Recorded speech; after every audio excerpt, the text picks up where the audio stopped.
El aborto terapéutico es legal en el Perú desde 1924 y se aplicaría en los casos en que la vida o la integridad de la madre esté en peligro.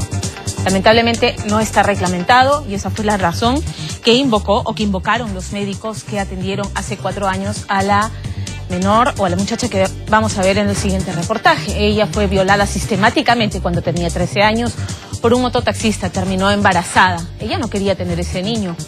Desesperada intentó suicidarse, no consiguió su objetivo y los médicos dijeron: no podemos someterte a un aborto y esperaremos a ver si tienes un aborto espontáneo. Bueno, eso ocurrió y lamentablemente a ella ya no la pudieron operar. Ya era demasiado tarde y ha terminado postrada, paralítica, en una silla de ruedas. El aborto es la tercera causa de muerte materna en el Perú. ¿Qué tal? Y el otro lado de la moneda son los más de 300.000 abortos clandestinos que todos los años se producen en el Perú. Esas son las dos caras de un tema que es polémico, que es un tema que sé que toca heridas, que sé que genera muchas discusiones, pero que creemos que en el Día de la No Violencia contra la Mujer debe ponerse sobre el tapete y de una vez decidir si se legaliza finalmente o no el tema del aborto terapéutico. Vamos a ver el reportaje de Lorena Ormeño.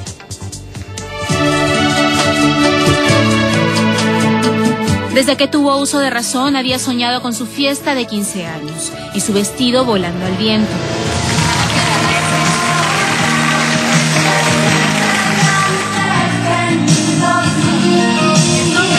Era los 15 años que nunca he pensado. Yo quería otro quinceañero. Nunca se pensó como una sobreviviente a una violación, menos enfrentada a un aborto. Jamás atada a una silla de ruedas. No fueron capaces de hacerme un aborto terapéutico, que no fueron capaces de salvarme a mí de una silla de ruedas. Parece contradictorio hablar del aborto en el Día de la No Violencia contra la Mujer, y más si en mi vientre un bebé de 6 meses patea sin cesar. Pero el aborto es la tercera causa de muerte materna en el país, y mientras para unos es un crimen, para otros también es violencia negarle a la mujer el derecho a decidir. En este reportaje, 3 caras distintas de un mismo drama que cada año cobra miles de vidas. Una niña violada y en riesgo de muerte. 2 personas abusaron de mí. Una mujer obligada a dar a luz a un bebé que moriría al nacer. A mí me partía el corazón ver a un bebé indefenso, llena de agujas. Y otra que acudió al terrible circuito del aborto clandestino. Y empezó a succionar y era el dolor más grande, bien grande que no se puede imaginar.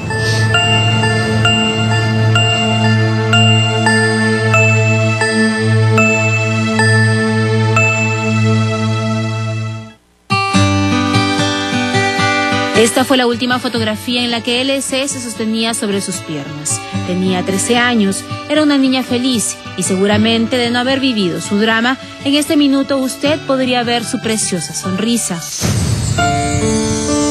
Pero no, fue violada sistemáticamente por un mototaxista hasta que un día, sospechando que estaba embarazada, intentó suicidarse.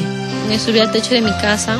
Caminé, me quedé parada como 5 minutos en el techo, me arrodillé, dije, la madre me va a aguantar, y si no, será el destino.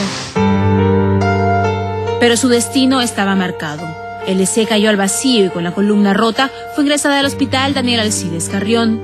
Era urgente operarla para evitar una parálisis irreversible del cuello hacia abajo. Así lo recomendaron los médicos hasta que supieron del embarazo. Dijeron, señora, ¿sabe? Hay que esperar que dé a luz su hija o por la misericordia de Dios que le venga un aborto espontáneo. Pero era opción de ellos poder hacerte el aborto terapéutico y salvarte la movilidad. Sí, era opción de ellos porque hasta hace 80 años hay un protocolo de un aborto terapéutico. Los médicos le negaron el aborto terapéutico, que según la ley peruana está permitido desde 1924, en casos en que la vida o la integridad de la madre está en riesgo. Yo les hablé, les rogué, les lloré para que de una vez lo operaran a mi hija para que pueda caminar, ¿no? Pero ellos negaron, dijeron que no se podía porque no había un protocolo y Pues así seguía pasando los meses. Aunque el colegio médico también aprobó el aborto terapéutico en este caso, el hospital siguió negándose. Decían que la ley no estaba reglamentada. Insistían en que debían salvar al no nacido. 3 meses después, LC tuvo un aborto espontáneo, pero ya era tarde para salvarla a ella de la silla de ruedas.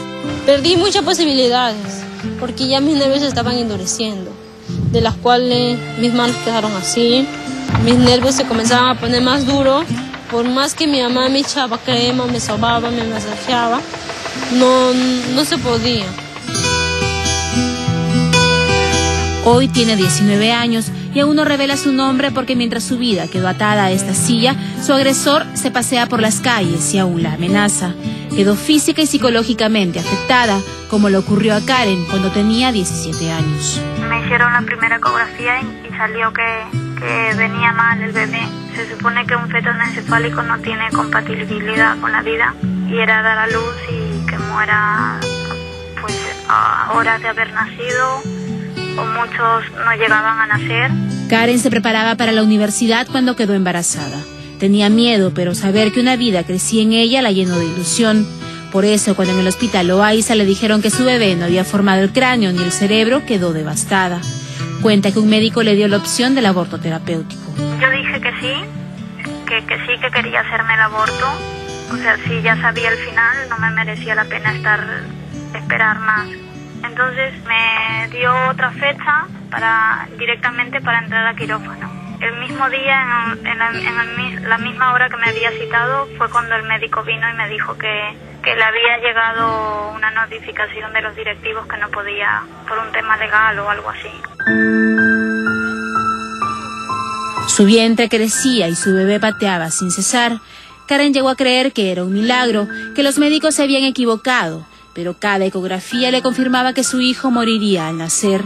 Le repetían que no se ilusionara, pero seguían negándose a practicarle el aborto terapéutico. Yo llegué a verla, a la bebé, la vi en la incubadora. A mí me partía el corazón porque yo me quejaba por las ondas que me ponían en el brazo, las agujas estas que son súper dolorosas, y al ver a un bebé indefenso, llena de agujas y cosas. Agonizó 2 días. Karen se mudó a España, pero 10 años después no olvida. No tiene hijos. La idea de ver morir a otro aún la aterra. Pero aunque dolorosos, lo cierto es que estos casos representan menos del 5% del total de abortos del país. Sácame la cámara, compadre. Ya me intervino, ya me ha grabado. Ya sácame la cámara, este lugar no es un chiste, Este es Elton Minchan. Según la policía, el amo y señor del aborto clandestino en el Cono Norte. Está acostumbrado a entrar y salir de prisión sin un rasguño, pese a que manejaría la red más grande de abortos de la zona, usando menores de edad encargados de vender las pastillas abortivas. Ese menor de edad y una intervención no me puede llevar a ningún lado, ni a la fiscalía, nada, porque no se puede. María no muestra su rostro y en realidad no hace falta.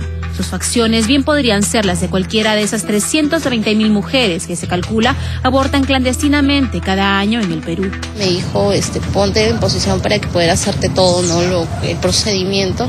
Y empezó a succionar y era el dolor más grande, bien grande que no se puede imaginar. Que yo no quería que lo haga. De verdad yo no quería que lo haga porque me dolía y me ponía a pensar y sentía como si estuviera aferrándose a mí, como si que me estuviera diciendo, no mamá, no hagas eso. Y empecé a gritar porque no quería, gritaba auxilio.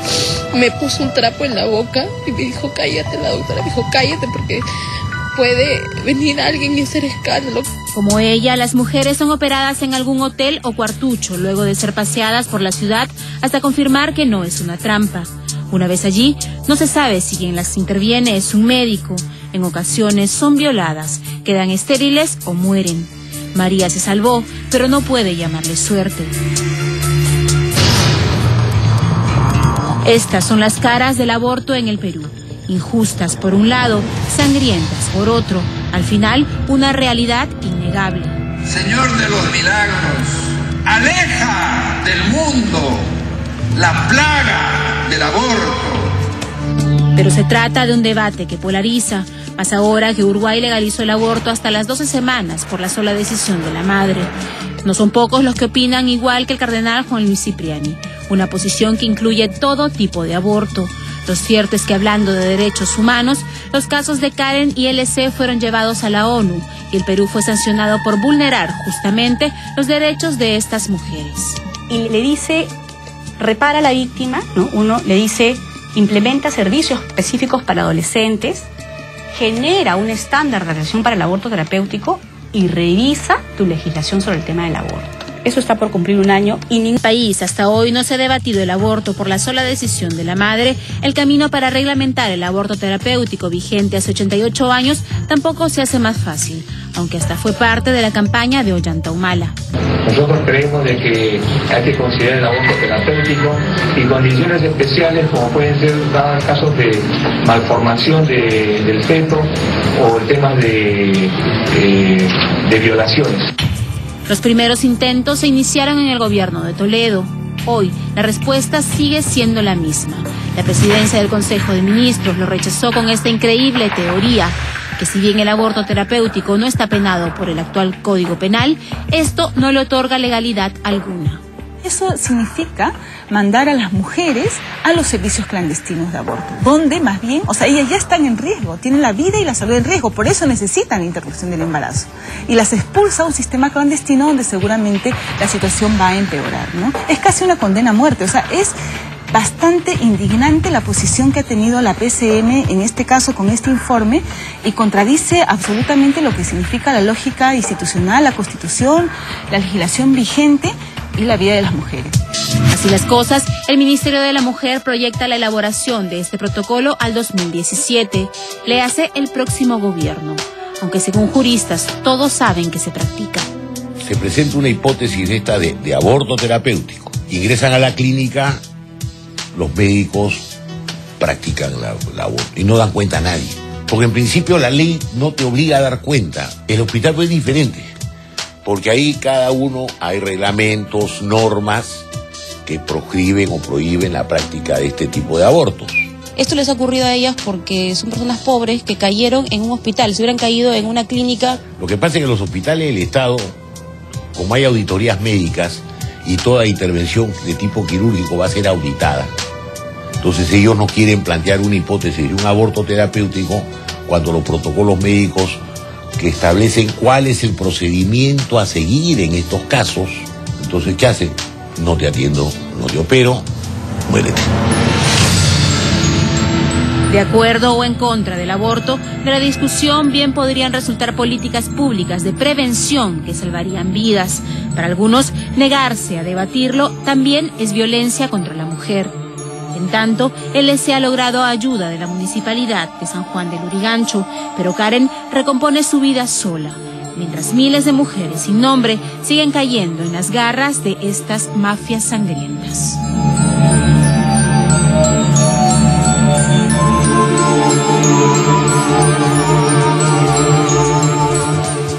En el Twitter, la congresista Marta Chávez está en un duelo de argumentos y opiniones en torno al tema del aborto y ella dice que estudios revelan que la mujer que aborta lo lamenta toda su vida y que de poder hacerlo cambiaría lo que hizo.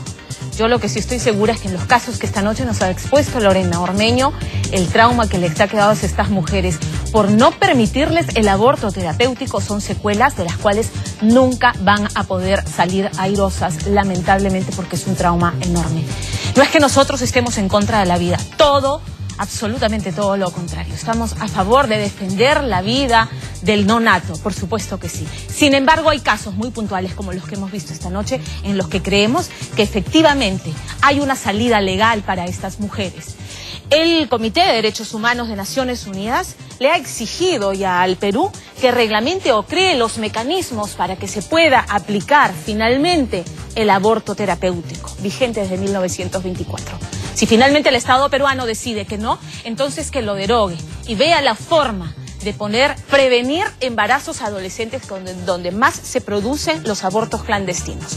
Una política de planificación, de uso de anticonceptivos, de información a los adolescentes, porque seamos claros, las relaciones sexuales se inician tan temprano como a los 10, 11 y 12 años. Esa es la realidad, señores.